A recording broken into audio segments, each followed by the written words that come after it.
Hello అండి. Welcome to my channel ఆస్ని Sudha all in one channel. ఇవాళ ఎంత గారి పెట్టిన బాత్రూమ్ అయినా కమోడ్స్ ఉంటాయి కదండి, అవి ఎంత గారి పెట్టేసినా కూడా వదలవు కదండి. ఈ యొక్క లిక్విడ్తో క్లీన్ చేయండి, వెంటనే వదిలిపోతుంది.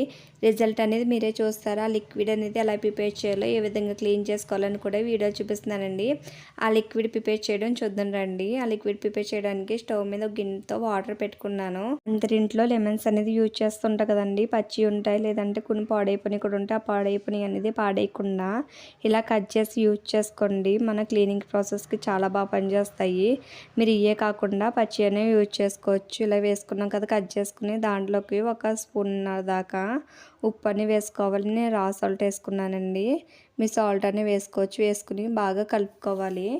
ఆ ఉప్పు ఆ నిమ్మరసం అంతా వాటర్లో కలిసే విధంగా కలుపుకోవాలండి. ఆ నిమ్మరసం కూడా వాటర్లో దిగాలి. అప్పుడు దాకా బాగా మరిగించుకోవాలండి. ఇలా బాగా మరుగుతుంది కదా, ఆ లెమన్స్ కూడా బాగా అందులోకి ఉడికిపోయినాయి. ఇంకా కొద్దిసేపు మరిగించుకుందాం అండి. బాగా మరిగితే అందులో లెమన్లో ఉన్న రసం అంతా వాటర్లో దిగుతుంది. చూడండి, ఇప్పుడు బాగా మరిగింది కదా, ఇలా మరిగితే చాలు. ఇప్పుడు స్టవ్ ఆఫ్ చేసుకుందాము. స్టవ్ ఆఫ్ చేసుకుని పక్క పెట్టుకుందాం. ఇప్పుడు గోరెచ్చి పడనిద్దాం, బాగా చల్లారనివ్వకూడదు. ఇలాగా మనం పక్క పెట్టుకుని ఆ లెమన్స్ అనేది బాగా ఉడికిపోయి కదా, చూడండి ఈ విధంగా మొత్తం లెమన్ అనేది బాగా ఉడికిపోయింది. ఇప్పుడు కొంచెం చల్లారాక చేతితోటి ఆ లెమన్ అంతా మొత్తం మ్యాష్ చేసేసుకోవాలండి. ఆ రసం అంతా అందులో దిగేదాకా మ్యాష్ చేసుకోవాలి. మ్యాష్ చేసుకున్నాక అవి సపరేట్ చేసేసుకోవాలి. ఇలాగ అన్నిటిని నేను సపరేట్ చేసేసుకుంటున్నాను. ఇలా సపరేట్ చేసుకున్నాక అందులోకి ఒక లిక్విడ్ వేసుకోవాలండి. ఆ లిక్విడ్ కూడా వేసుకుంటే మన క్లీనింగ్ ప్రాసెస్కి చాలా పనిచేస్తుంది. అదేమి లేదండి, నైజల్ మన ఫ్లోర్ క్లీనింగ్ వాడతాం కదా, నైజల్ అని ఆ బ్రాండ్ ఈ బ్రాండ్ ఏం లేదండి, ఏ బ్రాండ్ అయినా వాడచ్చు. నేను నైజల్ వేసుకుంటున్నాను. నేను మూతన్నర దాకా వేసుకుంటున్నానండి. మీరు ఒక 2 మూతలన్నా వేసుకోవచ్చు. మీ బాత్రూమ్ క్లీనింగ్ బట్టి మీరు క్వాంటిటీ చూసుకుని యాడ్ చేసుకోవాలి. అందులోకి నేను హార్పిక్ అనేది వేసుకుంటున్నానండి. అదన్నా ఒక స్పూన్ దాకా వేసుకుంటున్నాను, ఎక్కువ కూడా వేసుకుంటలేదు. ఇలా ఒక స్పూన్ దాకా హార్పిక్ వేసుకుని, హార్పిక్ వేసాక చూడండి ఎలా పొంగుతుందో.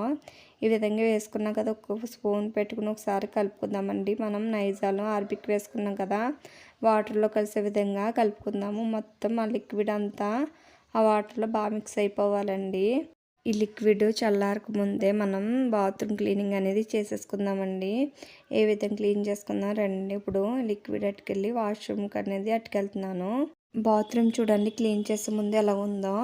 మొత్తం ఎల్లో మరకల కింద తెల్ల తెల్ల మచ్చల కింద పట్టేస్తుంది కదా బాత్రూమ్ అంతాని. ఆ కొమ్మోట్ కూడా కిందంతా ఎల్లో మరకల కింద వాటర్ అడిపోయి మొత్తం మచ్చలుగా అయిపోయిందండి. లాన్ కూడా చూద్దరుగానండి ఎలా ఉందో కొమ్మోట్ అనేది.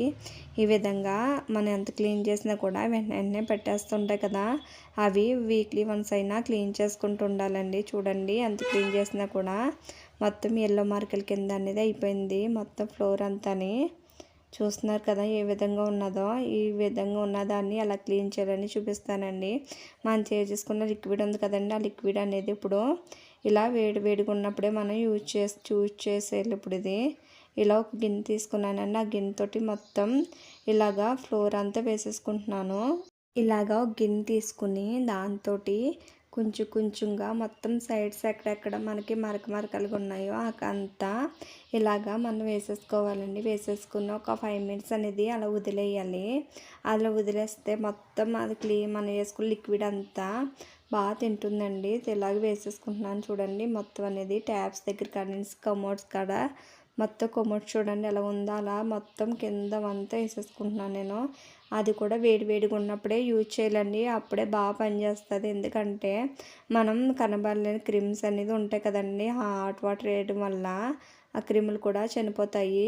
మొత్తం ఇలాగా సైడ్స్ ఉన్న గోడలన్నీ ట్యాప్స్ కానించి అన్నీ చేసేస్తున్నానండి. మీరు చూస్తున్నాగా ట్యాప్స్ కూడా బాగా మచ్చలు ఉన్నాయి కదా, ఈ విధంగా ఉన్నదాన్ని ఇలాగ వేసేసుకొని క్లీన్ చేసుకోవాలండి. ఈ విధంగా మొత్తం వేసేసుకుంటున్నాను నేను. చుట్టూ చూడండి ఆ గోడలు మీకు కనిపించట్లేదేమో, తెల్లగా మచ్చలుగా సబ్బు మరకలు అనేది పడిపోయినాయి మొత్తం అంతాని. ఈ విధంగా వేసుకున్నాం కదా, ఇప్పుడు అంతా జల్లేస్తున్నానండి ఫ్లోర్ మీద అంతానే అయిపోయింది లిక్విడ్ అనేది. ఇలా వేసేసుకున్నాక ఇప్పుడు ఒక 5 మినిట్స్ అనేది అలా వదిలేయాలండి. ఆ 5 మినిట్స్ తర్వాత క్లీన్ చేసుకోవాలి. ఎందుకంటే మనం వేసుకున్న లిక్విడ్ అంతా పట్టేస్తుందండి. పట్టి అందులో ఉన్న డస్ట్ అంతా మురికి అంతా తినేస్తుంది. ఇలా వదిలేసుకున్న తర్వాత 5 మినిట్స్ తర్వాత మొత్తం బ్రష్ పెట్టుకుని క్లీన్ చేసేసుకోవాలండి. నేను కమోడ్స్ అనేది ఇలా క్లీన్ చేసేసుకోవాలండి నీట్గా అనేది. మనం ప్రెజర్ పెట్టి క్లీన్ చేస్తేనే మొత్తం అంతా మురికంతా పోతుందండి. కొంతమంది చెప్తారు మొత్తం ఏం క్లీన్ చేయని అవసరం లేదు, శ్రమ పడాల్సిన అవసరం లేదంటారు. అలా శ్రమ పడకుండా ఎలా క్లీన్ అయిపోద్దండి, మీరే చెప్పండి. ఇలాగ మొత్తం నేను బ్రష్ పెట్టుకుని మొత్తం క్లీన్ చేసేసుకుంటున్నాను. ఇలాగ చూడండి ఇదంతా ఎల్లుల్లో మార్కుల కింద అయిపోయింది కదా. ఒక బ్రష్ పెట్టుకుని నీట్గా మొత్తం గోడలంతా నేను క్లీన్ చేసేసుకుంటున్నానండి. ఈ విధంగా ఇప్పుడు సైడ్ ఉన్న గోడలు అనేది క్లీన్ చేసేసుకున్నాం కదా. తర్వాత వచ్చేసి కింద ఫ్లోర్ అనేది క్లీన్ చేసుకోవాలండి. చూడండి ఎల్లో మార్కుల కింద పడిపోయింది కదా, అది క్లీన్ చేసుకుంటే కానీ పోవండి. మనకు కొంచెం శ్రమ పడాలి. శ్రమ పడితే నీట్గా అనేది క్లీన్ అయిపోతుందండి. శ్రమ పడకుండా ఏది క్లీన్ అవ్వదు కదా. ఇలా మొత్తం బ్రష్ పెట్టుకుని మొత్తం కమోడ్ దగ్గర ఉన్న అన్నిటిని క్లీన్ చేసేసుకున్నాను. ఇలా క్లీన్ చేసేసుకున్నాక ఇప్పుడు వాష్ చేసేసుకుందామండి. చూడు కమోడ్ కూడా చాలా నీట్గా అనేది వచ్చేసింది కదా. ఇలా ఎల్లో మరకలు ఉన్నది కూడా పోనీయండి అన్నీని. మీరే చూస్తున్నారు కదా. మొత్తం వాటర్ పెట్టుకుని నేను క్లీన్ చేసేసుకుంటున్నాను. మొత్తం క్లీన్ అయిపోతుందండి. చాలా బాగా నీట్గా అనేది వచ్చేసింది. ఇలా గోడలకున్న మొత్తం మురికి కూడా వదిలిపోయింది. చూస్తున్నారు కదా వాటర్ వేస్తుంటే ఎలా మురికి అనేది వచ్చేస్తుందో. ఈ విధంగా వాటర్ వేసుకుని మొత్తం క్లీన్ చేసేసుకోవాలండి. చూడండి నేను అంతా క్లీన్ చేసేసాను. ఇప్పుడు వాటర్ వేసుకుని మీరే చూస్తున్నారు కదా ఎంత బాగా క్లీన్ అయిపోయిందో కమోడ్ కూడాని. కింద ఫ్లోర్ కూడా చాలా నీట్గా అనేది అయిపోయిందండి. మీరే చూడండి ఒకసారి ఎంత నీట్గా అనేది క్లీన్ అయిపోయిందో. నేను కింద ఫ్లోర్ కూడా వాటర్ వేసి క్లీన్ చేసేసాను. మొత్తం క్లీన్ అయిపోయింది. ఈ విధంగా క్లీన్ చేసుకుంటే ఎక్కువ ఖర్చు పెట్టకుండా, మనం ఎక్కువ కూడా మనీ వేస్ట్ చేయకుండా ఇంట్లో ఉన్న వాటితోనే ఈజీగా క్లీన్ చేసుకోవచ్చండి. వీడియో కనుక సబ్స్క్రైబ్ చేసి లైక్ చేయండి. Thank you for watching.